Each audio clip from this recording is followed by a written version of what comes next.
ধর্মতলায় ২১শে জুলাইয়ের সভাকে সফল করতে মালদায় প্রস্তুতি সভা করেছিলেন মন্ত্রী ফিরহাদ হাকিম।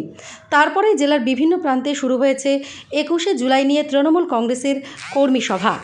এদিন বিকেলে বামনগোলা ব্লক তৃণমূল কংগ্রেসের উদ্যোগে বামনগোলা ব্লকের পাকুয়াহাট এলাকায় ২১শে জুলাইকে সামনে রেখে উত্তর মালদার বামনগোলা ব্লক সভাপতি, তৃণমূল অঞ্চল সভাপতি ও সমস্ত শাখা সংগঠন ও নেতৃত্বদের নিয়ে বিস্তারিত আলোচনা হয়।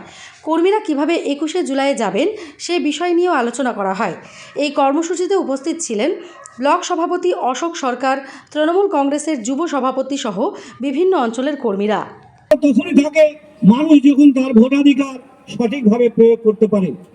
কিন্তু বামফ্রন্ট জামানায় ১৯৯০-এর দশকে বামফ্রন্ট সরকারের রাজত্বকালে জঙ্গলমহল থেকে শুরু করে দক্ষিণবঙ্গ, উত্তরবঙ্গের বিভিন্ন প্রান্ত যেমন গড়বেতা, কেশপুর, মেদিনীপুর, তমলুক বিভিন্ন জায়গায় অবাধে ছাপ্পা হতো। একটা লোক ১০, ১২, ১৫, ২০টা ভোট পর্যন্ত দিত। আমাদের বিরোধী পক্ষের যারা ছিলেন তারা ভোটে যেতে পারতেন না, তাদের কোনো গণতান্ত্রিক অধিকার ছিল না। বামফ্রন্ট সে গণতন্ত্রকে হত্যা করেছিল, হত্যা করে দেদার ছাপ্পা দিত। এবং আমরা এমনও দেখেছি, যদি সে সময়কার বিপক্ষের বিষয় মমতা বন্দ্যোপাধ্যায়ের পূর্ব ঘোষিত এই আন্দোলন আমাদের তদানীন্তন রাজ্যপাল নুরুল হাসান সাহেব ইন্তিকাল করার জন্য আন্দোলনটা পিছিয়ে যায়। 11 দিনের মাথায় মমতা বন্দ্যোপাধ্যায় আন্দোলন থেকে সরে আসার নেত্রী নন, তাই তিনি 11 দিনের মাথায় ২১শে জুলাই ১৯৯৩ সাল মহাকরণ অভিযানের ডাক দেন।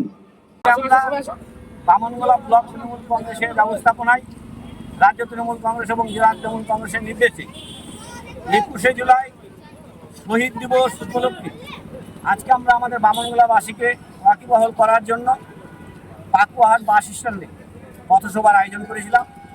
আগামী ২১ জুলাই মমতা বন্দ্যোপাধ্যায় ডাকে যে ধর্মতলা আমাদের সমাবেশ শহীদ দর্পণে, সেই সমাবেশে সমস্ত জনগণ, আমাদের সমস্ত কর্মীদেরকে উৎসাহিত করা এবং সেখানে নিয়ে যাওয়ার জন্য আহ্বান করছি।